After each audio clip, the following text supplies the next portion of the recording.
آپ رانا ثناء اللہ کی کل جو بڑی بڑی باتیں کر رہا تھا کہ جی کوئی گولی نہیں چلی، کدھر ہیں جی شہادتیں، کدھر ہیں وہ ساری باتیں، مجھے ان سے اس کی پہلے ایک بات کا جواب دے دوں. اس نے کیا کہا؟ اس نے کہا یا این آر او دے دو یا لے لو. بھائی اگر ہم نے این آر او لینا ہوتا تو پھر عمران خان آج جیلوں میں نہ پڑا ہوتا. لیکن جہاں تک رائٹنگ میں دینے کا تعلق ہے، دیکھیں بڑا سمپل ہے، 2 لائنوں کا رائٹنگ ہے، وہ تو جب آئے گی تو ہم آپ کو بتا دیں گے. آپ جوڈیشل کمیشن بنا دو 26 نومبر والے قتل عام کا اور 9 مئی کا.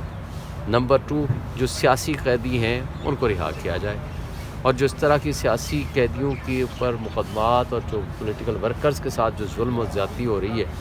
اب جو ISPR صاحب نے آ کر یہ کہہ دیا کہ جناب یہ سیاسی دہشت گرد ہیں، میں ان کو ایک مشورہ دینا چاہتا ہوں. کل آپ نے دیکھا خوزدار میں کیا ہوا ہے. خوزدار کے ایک ایریا میں زہری میں شاید اتنے لوگوں کی جس طریقے سے دہشت گردی ہو رہی ہے، آپ ان کو جا کر کے سارے وسائل کا استعمال کریں، ان کو روکیں. آپ نے سیاسی ورکرز اور PTI کے خلاف پورے ادارے، پوری انٹیلیجنس ایجنسیز، پوری ISI MI اور IB کو لگا دیا. تمام دہشت گردی کے ادارے جو اینٹی ٹیررسٹ انسٹیٹیوشنز ہیں یا کاؤنٹر ٹیررزم ڈپارٹمنٹ ہے، ان کو آپ نے PTI کے پیچھے لگا دیا ہے. تو آج اس کی حالت یہ ہے کہ دہشت گرد کھلے عام پھر رہے ہیں. کبھی آپ ان کو ڈیجیٹل سیاسی ورکرز کو ڈیجیٹل دہشت گرد کہتے ہو، کبھی معاشی دہشت گرد کہتے ہو، اب آپ نے نئی ٹرمینالوجی سیاسی دہشت گرد ڈکلیئر کر دیا. دیکھیں آپ کو ان چیزوں سے بالاتر ہونا چاہیے. اس خوبصورت پاکستان کو 25 کروڑ عوام کے رہنے کی گھر اور جگہ اور جنت تب بن سکتا ہے جب آپ سب کو رہنے کا حق دو. یہاں کے جمہور کے فیصلے کو تسلیم کرو، عوام کا جو فیصلہ ہے اس کو مانیں. جب تک یہ نہیں کریں گے تب تک آپ کوئی بھی اچھا کام بھی اگر کرنا چاہیں گے تو آپ کر نہیں پائیں گے. حالانکہ ان سے کوئی توقع نہیں ہے کہ یہ اچھا کام نیتاً کرنا چاہیں یا کریں. اچھا یہ بتائیے، جو حکومت آپ کے درمیان مذاکراتی ٹیم جو ہے، حکومت نے بڑی کوشش کی ہے کہ آپ کی مذاکراتی ٹیم کی ملاقات ہو جائے گی اڈیالہ میں، لیکن نہیں ہو پائی. لیکن مریم نواز نے کل بولا ہے کہ اگر میں چاہوں تو خان صاحب کا ہیٹر بھی نکلوا سکتی ہوں، بیڈ بھی نکلوا سکتی ہوں. وہ تو چاہیں تو سب کچھ ہو سکتا ہے، لیکن وفاقی حکومت کے پاس یہ پاورز نہیں ہے کہ ملاقات بھی نہیں ہو سکتی. دیکھیں ان کٹ پتلیوں کو میں یہ کہنا چاہتا ہوں کہ ہوش کے ناخن دو. تم لوگوں کو شرم کرنا چاہیے اس طرح کی باتیں کرتے ہوئے. کل جس طرح آپ روتے تھے اور جس طریقے سے قلعہ سے آتے ہوئے ایک دوسرے کے گلے مل کے روتے تھے، 10 سال کے لیے یہاں سے ڈیل کر کے بھاگ گئے تھے، اور اس کے بعد واپس جس طرح ڈیل کر کے دوبارہ بھاگے، یہ ان لوگوں کا تو کردار ہی یہی ہے. تو لہٰذا ان لوگوں کی جو بدماشی یا جو تڑیاں ہیں ان کی کوئی حیثیت ہی نہیں ہے. ہم کو آپ یہ بتائیں کہ کیا سمجھتے ہیں آپ مذاکرات کامیاب ہو پائیں گے؟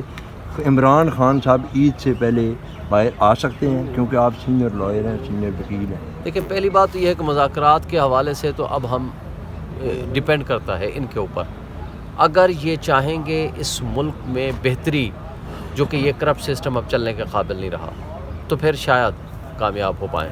لیکن اگر میری ذاتی رائے پوچھیں گے تو مجھے ان کے اوپر کوئی توقع اس لیے نہیں ہے کہ یہ کٹ پتلی اور اردلی ہیں.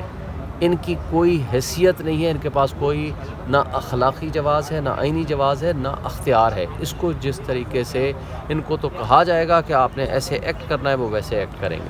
تو میرا خیال ہے کہ مجھے ذاتی طور پر اگر آپ پوچھیں گے تو شاید یہ اس کو سیبوٹاج کرنے کی کوشش کریں گے کامیابی کی طرف لے جانے کی بجائے. کیونکہ اگر اس پہ کامیاب ہو جاتے ہیں مذاکرات تو پھر ان کو مینڈیٹ واپس کرنا پڑے گا، ان ڈاکوؤں کا احتساب ہوگا، یہ جیلوں میں ہوں گے، اور یہ میرا نہیں خیال کہ یہ اس کے لیے کوئی تیار ہو. اچھا شعیب شاہین صاحب یہ بتا دیں، ایک تو بشرا بی بی کے خلاف جو کمپین چل رہی ہیں، اور خاص طور پہ جو پارٹی کے عہدیدار ہیں اور پارٹی کے جو ایکٹیوسٹ ہیں ان کی جانب سے یہ باتیں کی جاتی ہیں کہ بشرا بی بی نے بڑی رکاوٹ ڈالی ہے، سنجانی کے مقام پہ اگر چلے جاتے تو آج عمران خان باہر ہوتے.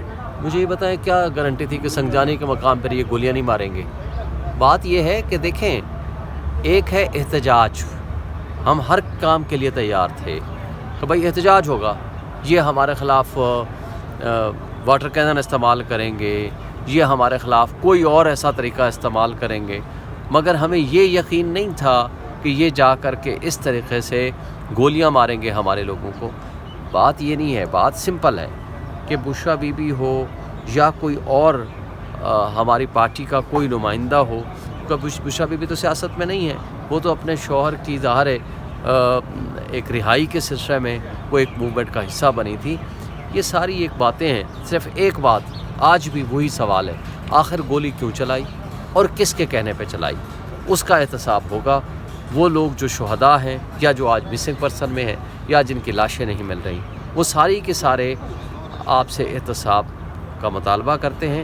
کوئی آخر جوڈیشل دیکھیں نا, ایک پارٹی ہے پی ٹی آئی, ایک پارٹی ہے گورنمنٹ جس میں تمام لا انفورسمنٹ ایجنسیز ہیں. وہ ایک کلیم کر رہی ہیں, ہم ایک کلیم کر رہے ہیں. تو اس کو کون ڈٹرمن کرے گا؟ کوئی احتساب کا نظام ہوگا نا, کوئی طریقہ کار ہوگا.